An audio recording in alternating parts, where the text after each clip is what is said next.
I hadn't even taken off my heavy winter coat when my daughter, Sarah, turned from the kitchen counter and looked at me like I was a misplaced piece of furniture. "Why did you come to Christmas?" Sarah asked, her voice carrying over the festive jazz music playing in the background. She stood holding a glass of eggnog, her expensive cashmere sweater pristine. She didn't look at me directly. Instead, her eyes darted toward her husband, David, who was busy adjusting the settings on his new massive television. "The old woman makes people uncomfortable," Sarah added, adjusting a garland on the mantel. David didn't even glance away from the screen. He smirked, taking a sip of his beer. "She's right. Sit this one out." I stood in their entryway, snow melting off my boots onto their hardwood floor. In my arms, I held a massive tote bag filled with carefully wrapped presents. Gifts I had spent weeks selecting. Gifts I had bought with my own pension. The house was warm, smelling of cinnamon and roasting turkey, but a deep, freezing chill settled directly in my chest. I looked at Sarah, the daughter I had raised alone after my husband passed. Then I looked at David, a man who hadn't held a steady job in 3 years, yet drove a car I helped finance. I didn't yell. I didn't drop my bag and cry. I just nodded. "If that's how it is, fine." I kept my voice entirely flat. "Then I'll stop financing your lifestyle." They all laughed. Sarah threw her head back, and David let out a loud, mocking snort. "Sure, Mom. Whatever." Sarah waved me off, turning her back to me. I didn't repeat myself. I tightened my grip on the bag of gifts, turned around, and walked back out into the freezing cold. I knew something they didn't. The laughter in that warm house wouldn't last the weekend. The snow was falling in thick, heavy clumps as I started my car. I didn't blast the heater right away. I just sat in the driveway, watching the warm glow of Sarah's living room window. I could see shadows moving inside. No one looked out. No one came to the door to stop me. I shifted the car into reverse and backed out. The roads were slick, but my hands on the steering wheel were perfectly steady. I was 64 years old. I had survived the loss of my husband, 2 economic downturns, and a battle with thyroid issues. I was not going to let a spoiled daughter and an arrogant son-in-law treat me like a stray dog begging for scraps. When I pulled into my own garage 40 minutes later, the silence of my house greeted me. It wasn't a lonely silence. It was peaceful. I set the heavy bag of presents down on the dining table. I didn't unwrap them. I just looked at the shiny paper and the velvet ribbons. I made myself a cup of chamomile tea, walked into my home office, and opened my laptop. The screen illuminated the dark room. I pulled up my main banking dashboard. For 3 years, I had been the invisible pillar holding up Sarah's picturesque suburban life. David's entrepreneurial phases always required capital. The kids' private tutoring, the lease on that shiny SUV. It all came from a separate account I kept funded just for them. I'd always told myself it was what a good mother does. You help, you provide. But as I stared at the screen, sipping my tea, a new clarity washed over me. I wasn't helping them. I was paying a monthly subscription fee for their minimal affection. I clicked on the first scheduled recurring transfer. It was for the SUV payment, scheduled to clear in 3 days. I moved my cursor over the cancel button. Click. The SUV payment vanished from the pending list. I moved down the screen. Next was the automatic transfer for my grandson's private soccer academy. $500 a month. Sarah had claimed David's business was just about to turn a corner. Every month for the last 2 years. Click. Canceled. Then came the big one. The mortgage assistance. I had agreed to cover a third of their housing costs temporarily when David lost his last corporate job. That temporary arrangement had quietly become permanent. I hovered over the recurring schedule. I didn't hesitate. Click. Canceled. I spent the next 20 minutes pruning my finances. I canceled the joint credit card Sarah kept in her wallet for emergencies, which usually translated to designer shoes and premium groceries. I changed my Netflix, Amazon, and grocery delivery passwords. I completely severed the digital and financial umbilical cord. When the screen was finally clear of scheduled outflows, I leaned back in my leather chair. A strange, light feeling bubbled up in my stomach. I opened a spreadsheet and ran the numbers. The amount of money staying in my account every month was staggering. I could travel. I could renovate the kitchen. I could do absolutely nothing and sleep soundly. I closed the laptop and went to bed. I didn't shed a single tear. I didn't toss and turn, wondering if I was being too harsh. I slept better than I had in a decade. The next morning, Christmas Day, my phone remained completely silent. No text from Sarah, no photo of the kids opening other presents. Nothing. They were punishing me with silence, assuming I would crack. I made myself pancakes, poured real maple syrup over them, and enjoyed the quiet. The real test wouldn't be today. The real test would come when the first card declined. The day after Christmas. The illusion shattered. I was in my backyard, filling the bird feeders, when my phone buzzed in my pocket. I pulled it out. An automated text from the bank transaction declined at Aspen Peak Resort. Amount $450. I smiled, tucking the phone away. David and Sarah had taken a post-Christmas Day trip to the ski lodge. That joint credit card had just hit a brick wall. 10 minutes later, my phone rang. It was Sarah. I let it ring out. 2 minutes after that, a text popped up. Mom, the bank messed up your credit card. It just declined at the ski rental counter. David is furious.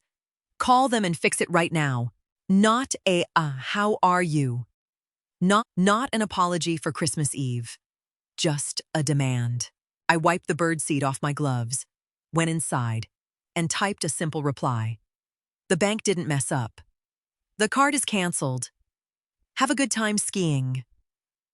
I set the phone on the counter and started washing my hands.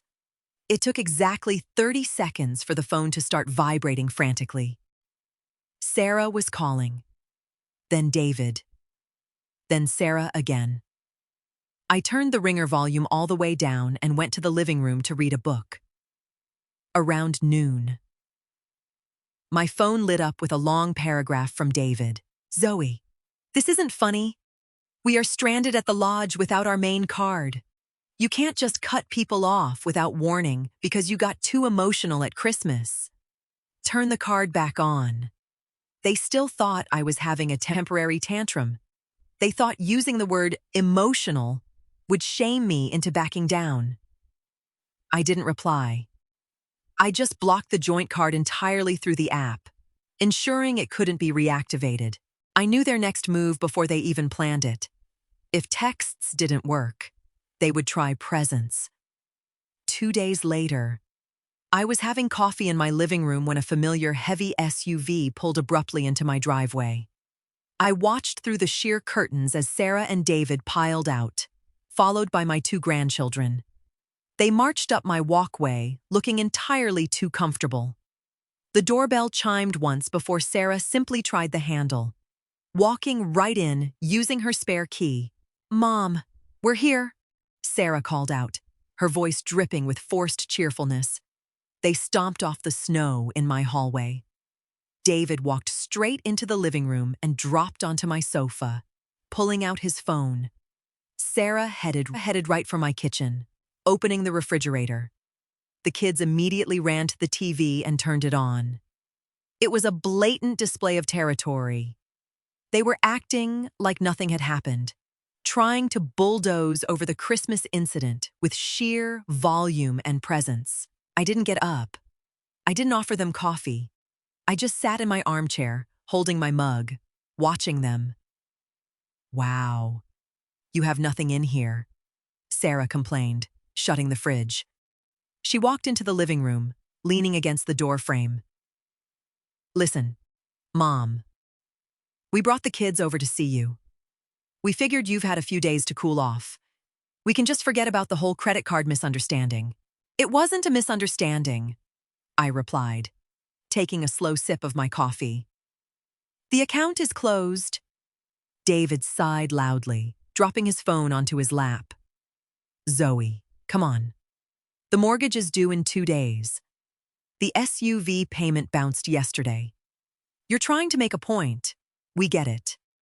But you're messing with our credit now." "I am not messing with your credit." I looked directly at him. "Your inability to pay your own bills is messing with your credit." Sarah crossed her arms, her fake smile dropping instantly.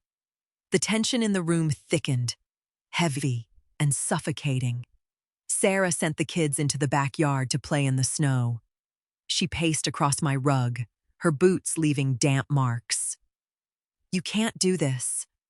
Mom, we rely on that money. You promised to help us."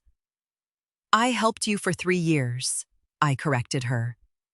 "And in return, you told me I made people uncomfortable. You told me to sit out of my own family's Christmas." "I was stressed," Sarah snapped. "Hosting is stressful. You always make things about you." David stood up, walking toward the bathroom. "Let her vent, Sarah," he muttered as he passed his wife. "She's just lonely. She'll sign the checks by Friday." He didn't realize how loud his voice carried down the short hallway. He didn't realize I heard every single word. I set my coffee mug down on the glass table. The soft clink felt like a gunshot in the quiet room. "Sarah!" I stood up. I wasn't shaking. I wasn't angry. I was just profoundly tired of the parasite attached to my life. "Gather your children. It is time for you to leave." "Excuse me." Sarah blinked, stepping back. "You heard me?" David walked back out of the bathroom, drying his hands on his jeans. "Zoe, let's not escalate this. We just need the mortgage transfer. Then we'll get out of your hair." "There is no transfer." I looked at him, my expression blank. "There is no SUV payment. There is no tuition. I am no longer your employer, your bank, or your safety net. Get out of my house." Sarah's face turned red.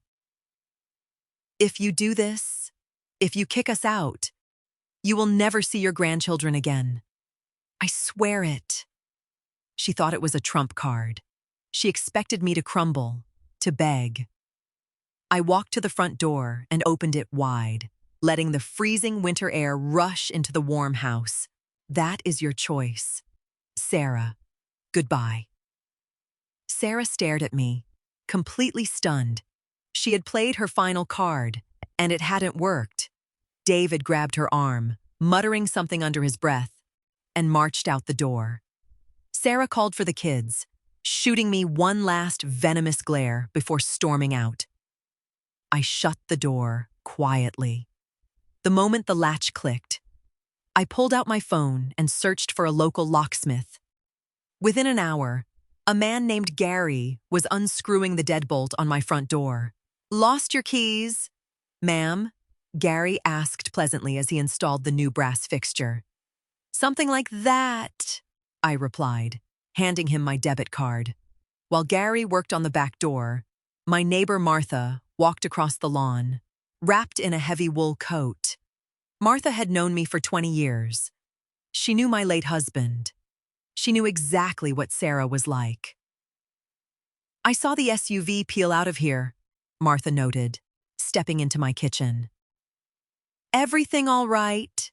Everything is perfect, I said, putting the kettle on. I finally cut the cord. Martha raised an eyebrow, leaning against the counter. The money, I nodded. All of it. A slow, proud smile spread across Martha's face. About damn time, Zoe. I was wondering how long you were going to let them treat you like an ATM. We sat at the kitchen table drinking tea, the new, heavy keys resting cool and solid against my palm. I went into my phone and removed myself as the emergency contact for David and Sarah. I called my insurance broker and removed Sarah's name from my homeowner's policy. I systematically erased their access to my life. When Martha left, the house felt entirely mine for the first time in years. But I knew the storm wasn't over. Tomorrow was the first of the month. Tomorrow, the big bills hit.